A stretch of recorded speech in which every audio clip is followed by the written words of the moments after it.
besar, kami akan lebih dan lebih memuji dan memuliakan nama-Mu. Dalam nama Tuhan Yesus, haleluya. Amin. Nah, adik-adik yang dikasih oleh Tuhan, masih dalam keadaan berdiri. Sekarang kita akan memuji, kita akan bersorak bagi nama Tuhan. Semuanya masih semangat? Semangat! Oke, kita nyanyikan lagu kita yang berkata, Ku kasihi kau dengan kasih Tuhan. Lihat ya, ikuti kakak-kakak di sini ya gerakannya.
Pujian kita yang berkata, Ku mau cinta Yesus. Semuanya dengan keadaan tutup mata ya, kita sungguh-sungguh menyembah Tuhan karena kita akan mendengarkan kebenaran firman Tuhan.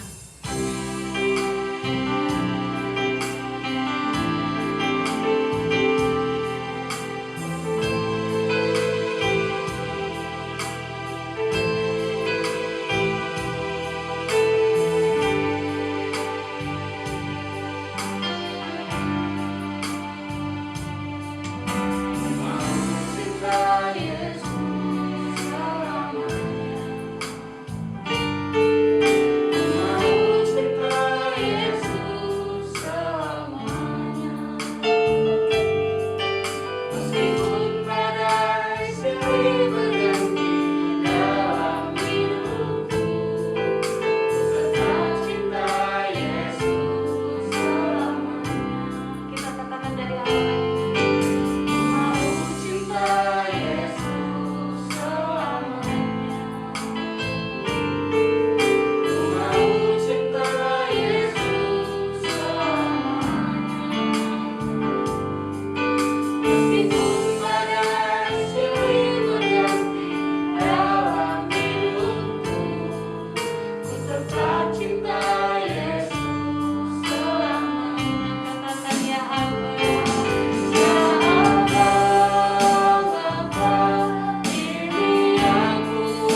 Tuhan Yesus, terima kasih Engkau telah membimbing kami selama pujian dan penyembahan ya Tuhan. Saatnya kami mau mendengarkan firman Tuhan. Tolong berkati supaya firman ini terus tertanam di dalam hati-hati kami. Hanya di dalam nama Tuhan Yesus Kristus kami telah berdoa. Haleluya. Amin. Selamat sore adik-adikku yang dikasihi oleh Tuhan. Kembali lagi bertemu dengan Kak Maria di sini. Nah, sekarang kita akan mendengarkan kebenaran firman Tuhan, cerita firman Tuhan. Nah, adik-adikku yang dikasihi oleh Tuhan, minggu kemarin kita sudah mendengarkan cerita tentang seorang Yakub di rumah pamannya Laban. Nah, pada saat minggu sore hari yang indah ini, Kak Maria akan membawakan cerita yang masih ada lanjutannya dari cerita kemarin. Nah, pada saat sore hari ini ceritakan tentang Yakub meninggalkan rumah Laban pamannya. Nah, adik-adikku, kalau kita sudah dengar cerita minggu kemarin, kalau seorang Yakub ini saat dia tinggal di rumah pamannya Laban, dia sangat diberkati oleh Tuhan dalam hal apapun yang dia kerjakan. Tuhan Yesus menyertai dia. Maka itu saat seorang Yakub tinggal di rumah pamannya Laban, segala pekerjaannya itu sangat diberkati. Sehingga adik-adikku yang dikasihi oleh Tuhan, pamannya Laban ini sangat takut dan sangat iri kepada dia. Pamannya ini tidak mau melepaskan Laban ini keluar dari rumahnya. Pamannya tidak mau sampai Yakub ini harus keluar dari rumahnya. Karena pikir pamannya, kalau Yakub ini pergi, kalau Yakub ini keluar dari rumahnya, maka dia tidak akan mendapatkan lagi begitu banyak harta. Karena Yakub inilah yang mengusahakan segala usaha yang ada di rumah pamannya. Nah, adik-adikku yang dikasihi oleh Tuhan, kalau kita mengingat kembali dari cerita-cerita sebelumnya, Tuhan Allah pernah berfirman, pernah berjanji kepada seorang Yakub bahwa Tuhan Allah akan membawa Yakub ini untuk kembali kepada negerinya, yaitu negeri Kanaan. Nah, adik-adik yang dikasihi oleh Tuhan, seorang Yakub ini selama dia tinggal di rumah pamannya Laban, dia bekerja tetapi dia sambil menunggu kapan janji Tuhan itu akan digenapi, kapan Tuhan akan datang dan kapan Tuhan akan membawa dia dan seluruh keluarganya untuk keluar dari rumah pamannya ini dan kembali ke tanah Kanaan. Karena apa adik-adikku?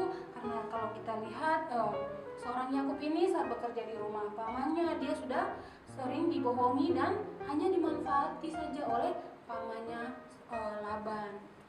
Nah, adik-adikku, pada suatu hari saat Yakub sedang bekerja, tiba-tiba waktu yang ditunggu-tunggu oleh seorang Yakub ini tiba, di mana Tuhan Allah datang dan Tuhan Allah berfirman kepada seorang Yakub. Di situ Tuhan Allah berkata bahwa Yakub, pulanglah kepada keluargamu di negeri Kanaan. Aku akan menyertai engkau.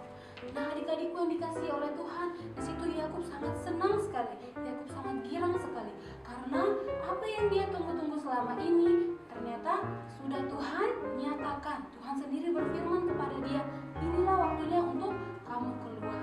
Tapi Yakub berpikir dalam hatinya, kira-kira pamannya mau tidak dia keluar dari rumahnya? Kira-kira pamannya Laban itu nanti mengizinkan dia keluar atau tidak? Karena pamannya itu sangat menjaga dia sekali, adik-adikku yang dikasihi oleh Tuhan.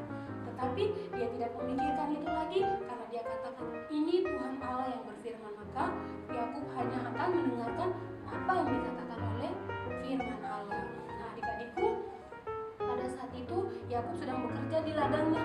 Lalu dia menyuruh hambanya untuk pergi memanggil kedua istrinya, adik-adikku, yaitu seorang Lea dan seorang Rahel. Jadi dipanggilnya istri mereka, istri seorang Yakub lalu datang. Nah, di situ Yakub katakan kepada kedua istrinya bahwa mereka harus pergi meninggalkan pamannya Laban karena Tuhan Allah sudah berfirman pada saat itu bahwa mereka harus keluar dan kembali kepada negeri mereka, yaitu di negeri Kanaan. Nah, di situ kedua istrinya menyetujuinya, lalu dikatakan kepada Yakub bahwa kita harus bersiap-siap untuk keluar dari tempat ini. Nah, adik-adikku yang dikasihi oleh Tuhan, Yakub di saat itu dia memang merasa senang karena Tuhan Allah sudah menggenapi apa yang Tuhan Allah janjikan. Tetapi di sisi yang lainnya, Yakub juga penuh pertanyaan karena pasti dia tidak akan diizinkan oleh pamannya ini. Karena kalau dia keluar berarti tidak ada lagi orang yang bisa mengusahakan usaha pamannya dengan baik seperti dia mengusahakannya. Nah, pada satu hari adik-adikku, seorang Laban ini, paman dari Yakub ini, dia harus pergi meninggalkan rumah untuk pergi menggunting bulu domba di tempat yang sangat jauh, dan itu perjalanannya 3 hari lamanya. Nah, adik-adikku yang dikasihi oleh Tuhan, itulah waktu yang sangat tepat. Yakub lihat, inilah waktu yang sangat tepat. Lalu Yakub katakan kepada istrinya, kepada anak-anaknya, inilah waktu kita, ayo kita bersiap-siap dan kita keluar dari tempat ini.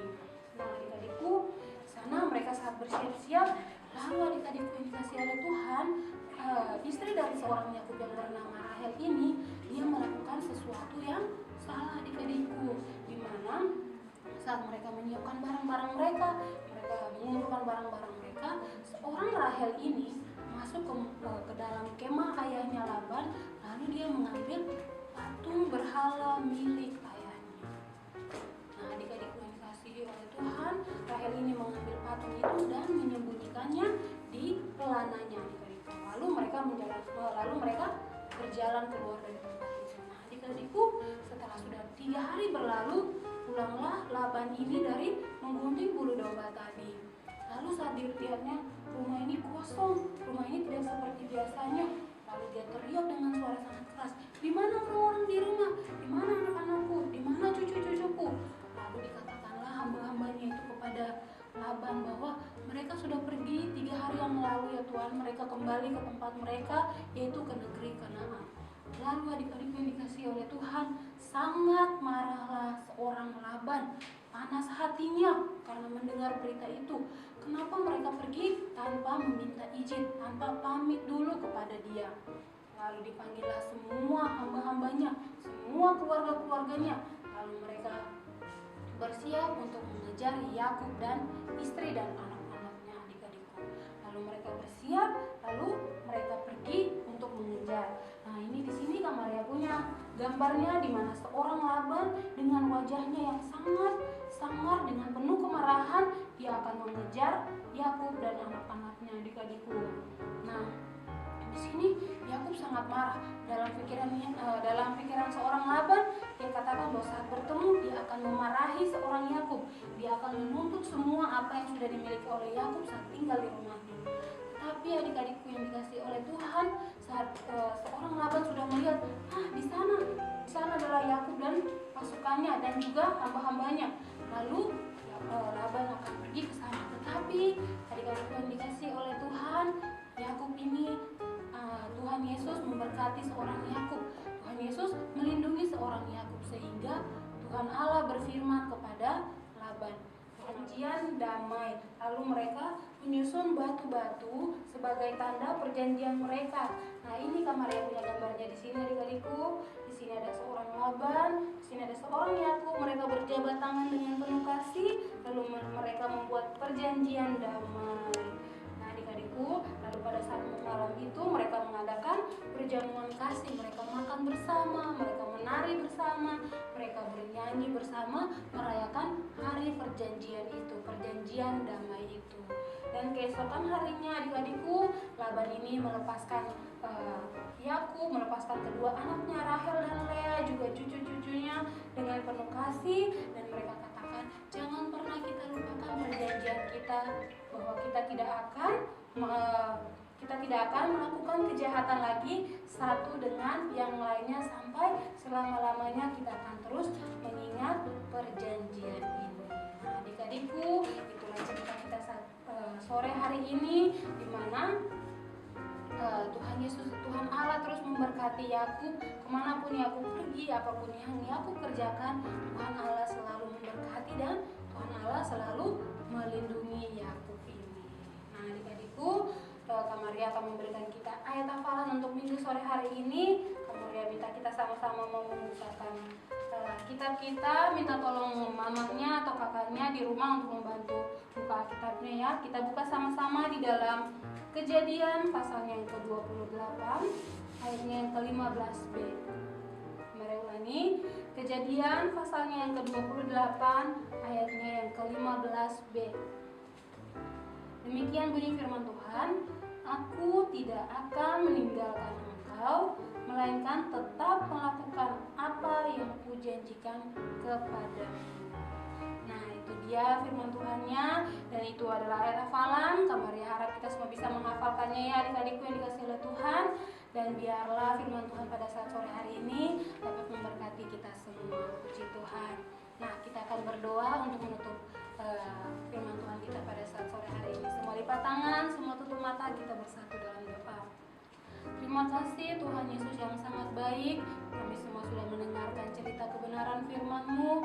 Biarlah cerita tentang Yakub dan seorang Laban ini boleh kami ingat dan juga kami mau Tuhan. Biarlah Tuhan Engkau memberkati kami, Engkau juga melindungi kami seperti Tuhan memberkati dan melindungi Yakub. Terima kasih banyak Tuhan. Ini doa kami, ini ucapan syukur kami. Hanya di dalam nama Tuhan Yesus Kristus kami sudah berdoa dan mengucap syukur. Haleluya, puji Tuhan. Amin. Puji Tuhan, adik-adikku yang dikasihi oleh Tuhan, kita sudah selesai beribadah pada saat sore hari ini. Nah, kita akan bertemu kembali minggu depan di jam yang sama, yaitu Jam 4 sore. dan di Link GPD Kota Wisata. Bye-bye. Bye.